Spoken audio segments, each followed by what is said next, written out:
Hello everybody and welcome to another top 5 board gaming video. I'm very excited to be back trying to get into the swing of things with some regular videos, and of course it is the beginning of June, which means that we're going to be talking about 5 more games that I am probably never going to own, but I'm super excited to see them coming down the pipeline. So we are coming up on summer, and that means that we're talking about summer conventions like Gen Con, Essen Spiel, and a bunch of other ones. In addition, we've got a ton of Kickstarters, we've got pre-orders, we've got re-releases, all sorts of different stuff that I'm excited to talk about. And of course, as always, I want to hear what you guys think. What are some games that you're looking forward to and why? Let me know anything and everything in the comments below. But with that, we're going to dive right in with June's number 5. At number 5, I've got Libertalia, Winds of Gale, Crest. This is kind of an interesting one because it's a re-release, reprinting, but also second edition and a bunch of other stuff. Libertalia is one of my favorite role-picking games of all time. I absolutely love it. And the thing is, one of the reasons that I really like it is for the pirate theme. You really feel like you're going around trying to find treasure and all of this other kind of stuff. And the new edition seems a bit odd. They have drastically changed the art style, but at the same time, they've added a couple of minor mechanics and things like that. So I'm mostly curious about how it plays and what has changed, but I'm probably not going to end up buying it. I still wanted to put it on the list though because it is something I'm interested in. Number 5, Libertalia, The Winds of Gale, Crest.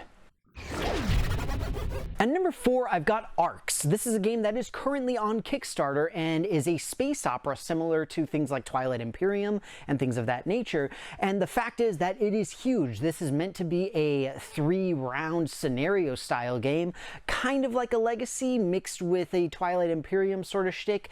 And it comes to us courtesy of the same team that brought us both Root as well as Oath. And I'm really excited about it. I would love to see it. I am probably not going to back it though because I already have too many games, and that's why it's really low on the list as well. It does have some very good buzz. People are very excited about it, and as of recording today, it has almost $1 million, and probably by the end of today, we'll have over $1 million. Seems really cool, seems really interesting. Certainly check out the Kickstarter, see if you're interested in it, but I personally haven't played it. I've only seen what you all have seen. So that said, Arcs, my number 4. At number 3, I've got Starship Captains. This is an engine building game that is a very blatant ripoff of Star Trek style, the captains ordering ensigns and all sorts of other different people to go out and do things. The fact is, though, that aside from the general theme of sci-fi and all of that kind of thing, the engine building itself does look really interesting, and I think that it could be successful, but it's just kind of middle of the road because it really does seem like such a blatant ripoff with the obvious uniforms and all that kind of stuff straight out of Star Trek. But again, it's got really good reviews. It seems like it's a great game, and so I would be happy to play it because I am a huge fan of sci-fi. Starship Captains, my number 3.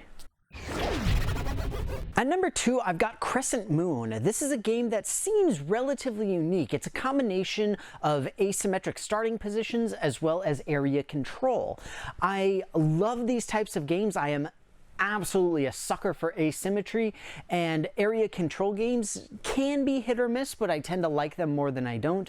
Reading about it and reading some reviews on it, it does seem like it is something that would be up my alley personally, and I'm just excited to kind of see where it goes because it does seem like an interesting combination by having the asymmetry along with the area control and being able to have diverse actions and being able to bring in different characters, merchants and spies and all of that kind of stuff. Just seems very intriguing. So Crescent Moon all in all is my number 2.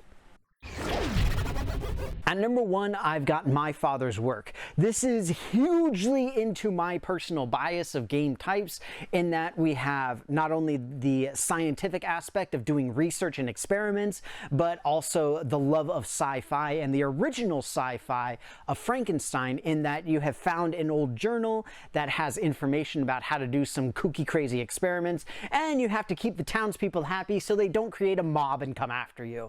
It's absolutely amazing, and I love love the balance that you have to strike between being able to run experiments along with trying to keep the town happy and being able to write down only specific things to pass on to the next generation. Now, again, I have not played it, but it seems like it would be something I would greatly enjoy. My father's work, my number one.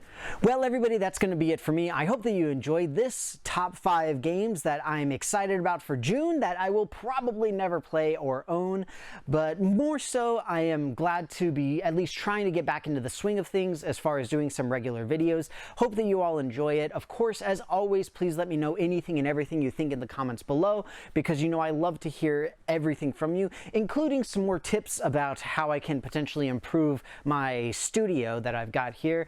I know one person, I don't remember who offhand, suggested that I get like twinkle lights or basically LED strips that I can program and move as different colors and things like that. Eventually, though, the only thing that will really help is getting actual walls. But for the time being, this will work well. Thank you so much for watching. Hope that you enjoyed it. As always, if you haven't done so already, please take a look at my social media pages where you can interact with myself and my channel in a bunch of really fun ways. But that said, thanks so much again. Stay safe, be well, and I will see you next time.